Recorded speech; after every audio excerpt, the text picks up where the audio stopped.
जय हिंद साथियों, आशा करता हूँ आप सभी बहुत ही मस्त और ज़बरदस्त होंगे, अपनी अपनी तैयारी में व्यस्त होंगे। जैसा कि आप जानते हैं दोस्तों, बीएसएससी सीजीएल 3 का एग्ज़ाम बहुत ही नज़दीक है। उसके लिए बहुत ही तब तक के क्विक रिवीजन करना बहुत ही महत्वपूर्ण हो जाते हैं। यह सेट जो है रुक्मिणी का जो है ऑनलाइन प्रैक्टिस सेट का बिल्कुल ही अपडेट सेट है। एक बार ज़रूर देखें, इसको फुल देखें, पूरी डिस्कस के साथ यानी पूरी इजीली तरीके से हम समझाने का प्रयास करेंगे। तो चलिए हम बात करते हैं आज की क्वेश्चन की। प्राचीन भारत के विख्यात व्यक्ति व्यक्तित्व वाले पाणिनि थे। तो व्यक्तित्व वाले पाणिनि कौन थे? तो एक व्याकरण थे, व्याकरणी थे। तो समझ गए होंगे। अब बात करते हैं वही, जब बाबर ने सर्वप्रथम भारत पर आक्रमण किया उस समय दिल्ली सल्तनत की गद्दी पर कौन बैठा था? तो बाबर ने जब भारत पर आक्रमण किया था उस समय दिल्ली सल्तनत पर किसका शासन था? तो इब्राहिम लोदी का शासन था। किसका? इब्राहिम लोदी का। अब बात करते हैं चित्तौड़ दुर्ग में विजय स्तंभ को किसने बनवाया था? चित्तौड़ दुर्ग में विजय स्तंभ को राणा कुंभा के द्वारा बनाया गया था। इसमें यानी कि कंफ्यूज नहीं करना है। राणा संगान जो है बाबर के साथ जो लड़ाई लड़ा था, और जो है राणा कुंभा जो चित्तौड़ के दुर्ग में विजय स्तंभ को का निर्माण कराया था, याद रखना है। अब वही बात करते हैं, चतुर्थ मैसूर युद्ध में अंग्रेजों ने पराजित किया था। चतुर्थ मैसूर युद्ध में अंग्रेजों ने किसको पराजित किया था? टीपू सुल्तान की मृत्यु हो गया था। कब? 1799 ईस्वी में चतुर्थ मैसूर युद्ध हुआ था और टीपू सुल्तान की मृत्यु हो गया था। अब वही बात करते हैं, मंत्रिमंडल सचिवालय पर नियंत्रण कौन करता है? मंत्रिमंडल सचिवालय पर हम बात करते हैं तो नियंत्रण तो यह प्रधानमंत्री के द्वारा होता है, क्योंकि प्रधानमंत्री जो है लोकसभा के बहुमत दल का नेता होता है और संविधान का वास्तविक शक्ति भी इन्हीं के पास, यानी कि संविधान का वास्तविक शक्ति इसी के पास होता है।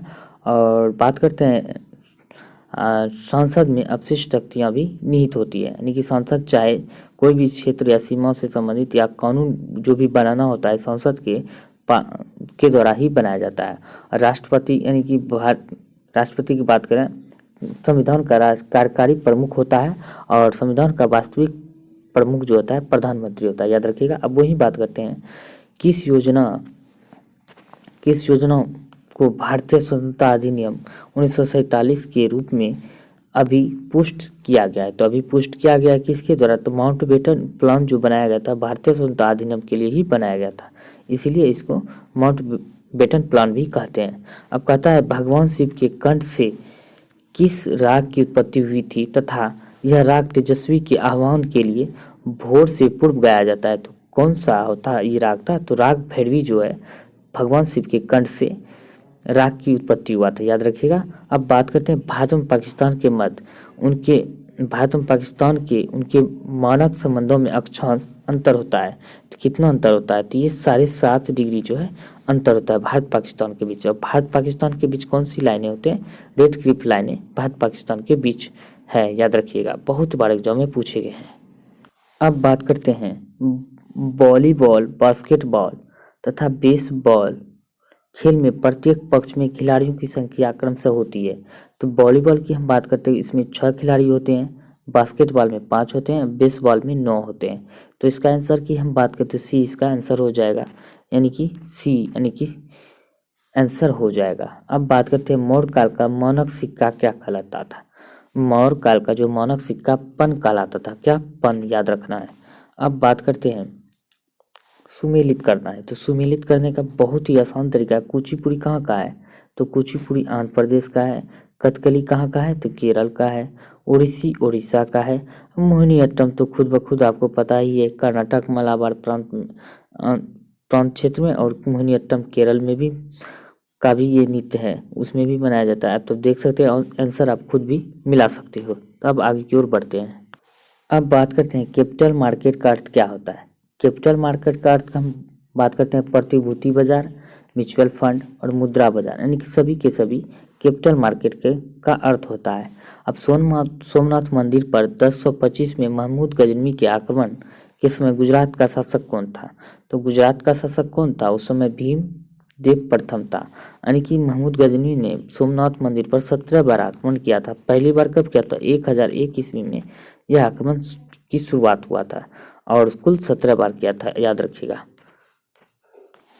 अब बात करते हैं भारतीय संविधान के अनुसार निम्नलिखित में से कौन युद्ध की घोषणा करने अथवा शांति की स्थापना करने के लिए वैधानिक रूप से सक्षम है। यानी कि राष्ट्रपति जो है वैधानिक रूप से सक्षम है। अब राष्ट्रपति जो युद्ध की घोषणा करती है तो राष्ट्रीय आपात की हम बात करते हैं 352 अनुच्छेद में, आर्टिकल 352 में निहित है। और राष्ट्रपति शासन की बात करते 356 में है। और वित्तीय आपात की बात करें तो 360 में है। यानी कि वित्तीय आपात कई बार पूछे जाते हैं भारत में अब तक वित्तीय आपात कितनी बार लगे हैं, तो एक भी बार नहीं लगे हैं। ठीक है, बाकी तो ये सब लग चुके हैं, ये नहीं लगा है, आपको याद रखना है। अब वही बात करते हैं प्रथम संविधान संशोधन अधिनियम 1951 संबंधित है। तो 1951 संबंधित किससे? भूमि सुधार से, राज्यों की कृषि भूमि सुधार से। और भूमि सुधार अधिनियम जो बनाया गया है ये पहली बार हुआ था 1951 में, अब याद रखना है। वही बात करते हैं किस विख्यात समाज सुधारक द्वारा ज्ञान योग, कर्म योग तथा राजयोग नामक पुस्तक लिखी गई है। तो किसके द्वारा? स्वामी विवेकानंद के द्वारा लिखा गया, याद रखना है। बहुत ही मोस्ट इम्पोर्टेंट क्वेश्चन हो जाते हैं। अब वही बात करते हैं लंदन में द्वितीय गोलमेज सम्मेलन के आयोजन का केंद्र कहाँ था? तो कहाँ था? तो याद रखना है कहाँ था, तो सेंट जेम्स पैलेस में था। कहाँ पे? सेंट जेम्स पैलेस में ये सम्मेलन हुआ था। द्वितीय गोलमेज सम्मेलन में किसने किसने भाग लिया था? महात्मा गांधी ने तो लिया था दूसरे, यानी कि सेकंड गोलमेज सम्मेलन में ही महात्मा गांधी ने सिर्फ व सिर्फ भाग लिया था। और तीनों गोलमेज सम्मेलन में कौन भाग लिया था? भीमराव अम्बेडकर ने तीनों गोलमेज सम्मेलन में भाग लिया था, याद रखना है। बहुत बार एग्जाम में पूछे जाते हैं। तो कब कब स्टार्ट हुआ? तो 1930 में हुआ था, 31 में और 32 में। तो पहला गोलमेज सम्मेलन 31 में, सेकंड की बात करें तो 31 में, थर्ड की बात करें तो 32 में हुआ था, ये याद रखना है। अब बात करते हैं खुदीराम बोस को डैश में फांसी दी गई थी। खुदीराम बोस को किस षड्यंत्र में जो है, इनमें से किस षड्यंत्र में फांसी दिया गया? तो आपको यह मतलब आंसर बताना है। तो किस में फांसी दिया गया था? तो इसमें हो जाएगा मुजफ्फरपुर षड्यंत्र केस में इसको फांसी दिया गया खुदीराम बोस को। तो ये फांसी दिया गया था। ये कब फांसी दिया गया था ये आपको कमेंट करके जरूर बताना है, खुदीराम बोस को फांसी कब दिया गया था। अब वही बात करते हैं भारतीय संविधान के अनुसार लोकसभा के चुनाव लड़ने के लिए न्यूनतम शैक्षणिक योग्यता क्या होना चाहिए? तो यही तो एक हमारे संविधान में जो है ये इसका उल्लेख नहीं किया गया। तो ये बहुत ही हमको लगता है इसके अनुसार से बहुत ही गलती हुई है। इसे भी संशोधन करके जोड़ देना चाहिए कि इसके लिए क्या योग्यता होना चाहिए, किस पद के लिए आप चुनाव लड़ते हो, सांसद, विधायक, MP MLA जो भी चुनाव लड़ते हो उसके लिए योग्यता होना चाहिए। तो ये बात कहती है ऐसा किसी योग्यता की आवश्यकता नहीं होता, यानी कि मूर्ख आदमी भी राष्ट्रपति या किसी भी उच्च पद पे जा सकते हो। सिर्फ IAS या जो भी एग्जाम, कॉम्पिटिटिव एग्जाम छोड़कर खास करके नेता बनना है तो मूर्ख लोग भी बन जाते हैं, राष्ट्रपति भी बन सकते हैं। तो बात करते हैं हम नेक्स्ट क्वेश्चन की। रॉलेट एक्ट के विरोध में किसने लगान न देने का आंदोलन चलाने का सुझाव दिया था? किसने दिया था? तो यह स्वामी श्रद्धानंद के द्वारा दिया गया था। अब रॉलेट एक्ट कब हुआ था? तो 1919 में रॉलेट एक्ट आया था। जलियांवाला बाग हत्याकांड भी हुआ था 1919 में ही, याद रखना है। अब वही बात करते हैं बंगाल, बिहार और उड़ीसा की दीवानी अंग्रेजों के दिए जाने का फरमान 12 अगस्त 1765 को किसने जारी किया था? तो यह किसके द्वारा जारी किया गया था? यह शाह आलम द्वितीय के द्वारा फरमान जारी किया गया था, याद रखना है। अब बात करते हैं क्षेत्रफल के अनुसार विश्व में भारत का स्थान कौन सा है? तो क्षेत्रफल के अनुसार विश्व में भारत का स्थान 7वां है, यानी कि आंसर D हो जाएगा। तो पहला कौन सा है? तो कनाडा है, याद रखना पहला कनाडा है। अब आपको क्वेश्चन मतलब बताना है कि 5वें नंबर पे जो है कमेंट करके जरूर बताएं 5वें नंबर क्षेत्रफल के अनुसार कौन सा देश आता है। और विश्व में जनसंख्या के हिसाब से हम बात करें तो पहला चाइना आता है और सेकंड पे इंडिया आता है, तो ये आपको याद रखना है। अब बात करते हैं नेक्स्ट क्वेश्चन की। अब बात करते हैं गारो किस प्रदेश की जनजाति है? तो गारो खासी जनजातियाँ तो फेमस है मेघालय में, तो याद रखना मेघालय हो जाएगा। अब बात करते हैं किस राज्य में सर्वाधिक चंदन के वृक्ष पाए जाते हैं? सर्वाधिक चंदन का वृक्ष आपको पता ही है, पुष्पाराज, झुकेगा नहीं। तो चंदन का जो लकड़ी का तस्करी दिखाया गया तो पुष्पाराज कर्नाटक का दिखाया गया, तो कर्नाटक में सबसे अधिक पाया जाता है पूरा भारत में। और कॉफ़ी भी के लिए भी फेमस है पूरे इंडिया में, तो कर्नाटक ही फेमस है, तो याद रखना है। और केरला जो बात करते हैं, केरला रबड़ के लिए फेमस है और मसाला उद्योग के लिए भी मसाला के लिए भी फेमस है, तो मसाला के लिए पुर्तगाली जो सर्वप्रथम भारत आया था व्यापार के लिए, याद रखना है। अब बात करते हैं विशाखा दत्त की मुद्रा राक्षस में वर्णित नाम चंद्रश्री के रूप में किस राजा को की पहचान की गई? तो चंद्रश्री याद रखना है, ऑटोमेटिक चौ से चंद्रश्री, चौ से चंद्रगुप्त, बस कुछ नहीं है। नेपाल नगर इनमें से किससे संबंधित है? तो नेपाल नगर अखबारी कागज या पेपर मिल के लिए फेमस है। तो याद रखना कहाँ पे है? मध्य प्रदेश में है। तो याद रखना निम्नलिखित में से किस राज्य की भूमि भारत के पूर्वी और पश्चिमी तटों पर है? तो याद रखना है आपको कौन सा ऐसा राज्य है, तो पुदुचेरी हो जाता है। आप देख सकते हैं यहाँ पे भारत ले लिए, तो यहाँ पे भारत हो गया, ये हो गया पूर्व पश्चिमी तट, ये हो गया पूर्वी तट, आपको याद रखना है, हो गया। तो पूर्वी तट में हम क्या करेंगे? तो ये रहा पूर्वी, ये हो गया ईस्ट, ये हो गया वेस्ट। तो इसमें क्या होगा? यहाँ पे केरल के सामने जो है कौन सा माहे आ जाता है जिला, माहे यानी कि 4 जिले में बात है पुदुचेरी, याद रखना है। पुदुचेरी का 4 जिला है जिसमें कि माहे यनम है आंध्र प्रदेश के पास। अब पुदुचेरी और कराईकल जो है किसके पास है? तमिलनाडु के पास। 2 जिले तमिलनाडु के पास है कि कौन कौन सा है? कराईकल और पुदुचेरी तमिलनाडु के पास। येनम है, अब याद कैसे रखना है? अ से आंध्र प्रदेश, अ से अनम याद रखना है, लेकिन यनम लिखा जाता है, तो इसे याद रखना है। कम हो जाता है, के से केरल, म से माहे हो जाता है कम, ऐसे याद रखना है आपको। तो पुदुचेरी हो जाता है। अब आगे की ओर बढ़ते हैं। आशा करता हूँ आप सभी को बहुत ही अच्छी तरह से समझ आ गए। तो यदि पृथ्वी का अक्ष झुका नहीं होता तो किसका प्रभाव, जिसका अभाव होता है, किसका अभाव होता है? तो झुका नहीं होता, इसी के कारण दिन और रात की अवधि होती है, झुका होने के कारण। तो झुका नहीं होगा तो दिन रात तो होगा नहीं। परिभ्रमण के कारण क्या होता है? ऋतु परिवर्तन। तो पृथ्वी जब परिभ्रमण करता है इसे, तो ऋतु में परिवर्तन होता है, तो याद रखना है। अब बात करते हैं विश्व युवा कौशल दिवस के रूप में कब मनाया जाता है? विश्व युवा कौशल दिवस के रूप में कब मनाया जाता है? तो यह 15 जुलाई को मनाया जाता है। कब? 15 जुलाई को विश्व युवा कौशल दिवस के रूप में मनाया जाता है। अब विश्व युवा दिवस कब मनाया जाता है? तो 12 अगस्त को मनाया जाता है। राष्ट्रीय युवा दिवस कब मनाया जाता है? तो 12 जनवरी को मनाया जाता है। और 12 अगस्त को ही विश्व युवा दिवस और 12 अगस्त को ही वर्ल्ड एलिफेंट डे यानी कि हाथी दिवस भी मनाया जाता है। अब बात करते हैं निम्नलिखित में से किस श्रम संघ के सदस्यों की संख्या सर्वाधिक है? यानी कि इनमें से कौन से श्रम में सदस्यों की संख्या सर्वाधिक है? तो भारतीय मजदूर संघ में सबसे अधिक सदस्य है। अब बात करते हैं नेक्स्ट क्वेश्चन की। अब क्वेश्चन है दो नदियों के बीच उपजाऊ भूमि को क्या कहते हैं? तो उपजाऊ भूमि को, दो नदियों के बीच उपजाऊ भूमि को दो आब कहते हैं। क्या कहते हैं? दो आब। अब बात करते हैं मलिक काफूर को 1000 दिनारी कहा गया है क्योंकि 1000 दिनारी कहा गया है क्यों? क्योंकि उसे 1000 दिनार में खरीदा गया था। किसमें? 1000 दिनार में, याद रखना है। अब बात करते हैं तिरुवनंतपुरम स्थित है। तिरुवनंतपुरम में क्या स्थित है? तो आप पता कर सकते हो क्या है। तिरुवनंतपुरम में विक्रम साराभाई अंतरिक्ष केंद्र जो है स्थित है तिरुवनंतपुरम में। अब बात करते हैं निम्नलिखित में से कौन सी चक्रवातीय हवा चीन सागर में चलती है? तो चौ से चीन, टाइफून, यानी कि ऐसे याद नहीं रखना है। टाइफून जो है चीन के सागरों की तटीय यानी कि चक्रवातीय हवा है। बिलीबिली आपको पता है, बिलीबिली ऑस्ट्रेलिया में बहुत ही फेमस है, आपको याद रखना। अब बात करते हैं अंतर्राष्ट्रीय ओजोन दिवस कब मनाया जाता है? अंतर्राष्ट्रीय ओजोन दिवस 16 सितंबर को मनाया जाता है, बहुत ही फेमस है अंतर्राष्ट्रीय ओजोन दिवस। अंतर्राष्ट्रीय योग दिवस की बात करते हैं 21 जून, जिस दिन पृथ्वी पर दिन रात बराबर होते हैं उसी दिन योग दिवस मनाया जाता है 21 जून को, अब याद रखना। अब बात करते हैं नेक्स्ट की। कुछ उपयोगिता अधिकतम होती है जबकि सीमांत उपयोगिता क्या होता है? जब कुछ उपयोगिता अधिकतम होती है तो अधिकतम होती है जबकि सीमांत उपयोगिता क्या होती है? शून्य होती है, तब जो है कुछ उपयोगिता अधिकतम होती है, याद रखना। अब बात करते हैं यहूदी धर्म के प्रवर्तक कौन थे? यहूदी धर्म के प्रवर्तक मूसा थे। अब बात करते हैं मौंग के नियम के अनुसार क्या होता है? मौंग के नियम के अनुसार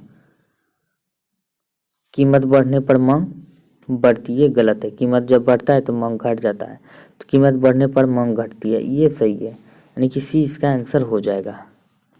अब बात करते हैं चेक को रेखांकित करने का उद्देश्य क्या है? अगर आप चेक को कभी बैंक में भुनाने गए होंगे तो देख सकते हो चेक इस प्रकार आता है, तो चेक को इसे क्रॉस किया जाता है, क्यों किया जाता है? चेक को सुरक्षित बनाना है, इसलिए इसको ऐसे क्रॉस किया जाता है। अब बात करते हैं भारतीय नागरिकता के मौलिक अधिकार का वर्णन होता है। मौलिक अधिकार 12 से 35 तक मौलिक अधिकार है। और भाग की बात करें तो 3 में दिया होगा। मौलिक कर्तव्य की बात करें तो भाग 4 में दिया गया है। 36 से लेकर 51 तक मौलिक कर्तव्य का वर्णन मिलता है, आपको याद रखना है। अब बात करते हैं नेक्स्ट की, मिस वर्ल्ड 2021 का ताज जीता है, किसने जीता है? 21 में जो मिस वर्ल्ड का ताज किसने जीता? कैरोलिना बिलावास्का के द्वारा जीता गया है, तो कैरोलिना बिलावास्का। और बात करते हैं 2000 मिस वर्ल्ड की बात करें तो 2000 मिस वर्ल्ड नहीं तो मिस यूनिवर्स की बात करें तो हरनाथ सिंधु ने मिस यूनिवर्स का खिताब जीता है। अब वही बात करें तो मिस वर्ल्ड जो है पढ़ने वाली पहली भारतीय महिला कौन थी? रीता फाड़िया। कब बना था? 1966 में मिस वर्ल्ड का खिताब जीता था रीता फाड़िया के द्वारा। अब बात करते हैं बाफ्टा अवार्ड 2022 में किस सर्वश्रेष्ठ फिल्म को पुरस्कार दिया गया है? तो बाफ्टा अवार्ड 2022 में सर्वश्रेष्ठ फिल्म कौन सा है? तो the power of the dog को सबसे सर्वश्रेष्ठ फिल्म का पुरस्कार मिला है। अब बात करते हैं प्रतिवर्ष विश्व कविता दिवस कब मनाया जाता है? प्रतिवर्ष जो है विश्व कविता दिवस की हम बात करें तो यह कब मनाया जाता है? तो यह 21 मार्च को मनाया जाता है। कब? 21 मार्च को। हाल ही में फीफा वर्ल्ड कप 2022 में स्पॉन्सर करने वाली पहली भारतीय कंपनी कौन है? तो बायजूस बना है। तो वही बात करते हैं आईपीएल जो है, आईपीएल का जो है 14वां संस्करण यानी 14th संस्करण की बात करें तो किसने जीता है? तो गुजरात टाइटंस ने जीता है। तो इसका स्पॉन्सर किसने किया था? टाटा के द्वारा किया गया। तो किसके द्वारा? टाटा के द्वारा। याद रखना है, बहुत ही मोस्ट इम्पोर्टेंट हो जाते हैं। और यहाँ इससे भी ज़्यादा इम्पोर्टेंट हो जाते हैं गुजरात टाइटंस और लखनऊ जो है, ये दोनों नए टीम है। तो नए टीम में से पहला गुजरात टाइटंस है जो नया टीम जैसे ही बना और पहली बार इन्होंने अपना खिताब अपने नाम कर लिया है 14वें संस्करण का आईपीएल का। तो आईपीएल की शुरुआत के बाद 2008 से हुआ है और पहली बार राजस्थान रॉयल्स के द्वारा जीता गया था आईपीएल, याद रखना है। और पहली बार विदेशों में जो खेला गया था आईपीएल, किस देश में खेला गया था? दक्षिण अफ्रीका में खेला गया था।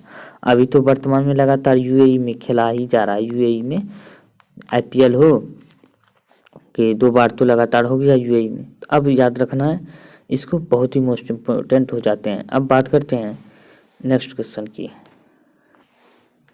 हाल ही में पुष्कर सिंह धामी ने उत्तराखंड के कौन से मुख्यमंत्री के रूप में शपथ लिया है? यानी कि ये पुष्कर सिंह धामी जो है हार गए थे, चुनाव में हार गए थे, यानी कि जीतने वाले को ही जीत कर यानी कि हार कर जीतने वाले पुष्कर धामी है, यानी कि 11वें मुख्यमंत्री के रूप में शपथ लिया है। तो उत्तराखंड को जानते हैं तो उत्तराखंड की ग्रीष्मकालीन राजधानी गैरसैंण है। ऐसे तो इसका राजधानी देहरादून है ही, जहाँ से फॉरेस्ट सर्वे रिपोर्ट प्रत्येक 2 साल में आता है। कहाँ से? देहरादून से। और यहीं पे कहाँ पे है आईएएस की जो ट्रेनिंग होती है LSPN जो है ट्रेनिंग यहीं पे होता है। लाल बहादुर शास्त्री एडमिनिस्ट्रेशन सर्विस की जो ट्रेनिंग होती है उत्तराखंड से ही होती है। अब बात करते हैं उत्तराखंड की। तो उत्तराखंड विधानसभा की सीट आपको कमेंट करके बताना है कितना है? 70 है, शायद 70 ही है उत्तराखंड की विधानसभा। दिल्ली में भी 70 है, याद रखना है। अब बात करते हैं आईएलओ के अगले महानिदेशक के रूप में किसे नियुक्त किया गया? तो आईएलओ के अगले महानिदेशक के रूप में गिलबर्ट होंगबो को नियुक्त किया है। किसको? गिलबर्ट होंगबो को। अब बात करते हैं हर वर्ष किस तारीख को भारत भर में राष्ट्रीय टीकाकरण दिवस मनाया गया? तो 16 मार्च को मनाया गया, याद रखिए 16 मार्च को। किस राज्य की सरकार ने हाल ही में महिलाओं को सुषमा स्वराज पुरस्कार देने की घोषणा की है? तो सुषमा स्वराज पुरस्कार देने की घोषणा की किस राज्य सरकार ने? तो यह हरियाणा सरकार के द्वारा किया गया है, तो घोषणा। अब बात करते हैं हाल ही में किस राज्य सरकार ने नई खेल नीति 2022 से 27 लॉन्च की है? तो गुजरात सरकार के द्वारा किया गया है। तो हाल ही में राष्ट्रीय खेल भी गुजरात के द्वारा ही आयोजित किया गया था, यानी कि गुजरात में ही आयोजित किया गया था राष्ट्रीय खेल। अब बात करते हैं हाल ही में किस देश की सरकार ने पूर्व भारतीय क्रिकेटर सुरेश रैना को स्पोर्ट आइकन ऑफ पुरस्कार दिया गया? किसके द्वारा? मालदीव के द्वारा दिया गया है। निम्न में से कौन सा विकल्प सहसंयोजक यौगिक है? ससंयोजिक यौगिक आपको बताना है कौन सा विकल्प ससंयोजिक यौगिक है। तो यह उच्च गलनांक और क्वथनांक जो है यह ससंयोजिक यौगिक है। उच्च गलनांक और क्वथनांक ससंयोजिक यौगिक है। अब बात करते हैं प्रारंभिक पृथ्वी का वातावरण मुख्य रूप से बना होता है, किसका बना होता है। तो प्रारंभिक पृथ्वी का वातावरण की हम बात करें तो यह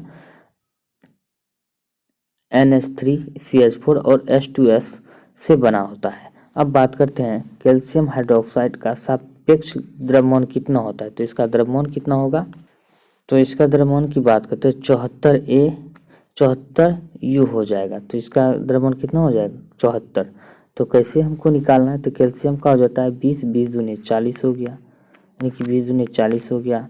अब हाइड्रोजन ऑक्साइड का क्या, ऑक्सीजन का 8 होता है, तो 8 और हाइड्रोजन का 2, 8 दूना 16 2 18 18 दूना 36, 40 से 70 76, यानी कि हो जाए। हाइड्रोजन का 2 नहीं 1 ही होगा, तो कितना होगा 8 दूना 16 1 17 17 दूना 34 और 34 हो गया। 40 में 34 जोड़ देंगे तो 74 हो जाता है। तो इसका 74AU हो जाएगा। अब बात करते हैं नेक्स्ट की। यदि आप एक दर्पण में देखते हैं और पाते हैं कि छवि आपसे छोटा है तो दर्पण का प्रकार कौन सा है। तो आपका छवि जब छोटा होगा तो दर्पण का कौन सा प्रकार होगा। तो अवतल दर्पण होगा। यदि आप एक दर्पण में देखते हो और पाते हो कि छवि आपसे छोटा होता है तो कौन सा दर्पण होगा। तो अवतल दर्पण होगा।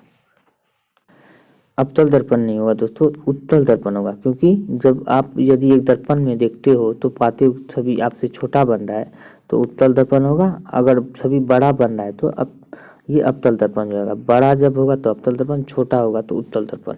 चलिए अब आगे की ओर बढ़ते हैं। जब आप एक रबर बैंड खींचते हैं तो हस्तांतरित ऊर्जा डैश के रूप में संग्रहित होता है। तो किस रूप में संग्रहित होता है। तो स्थितिज ऊर्जा के रूप में संग्रहित होता है।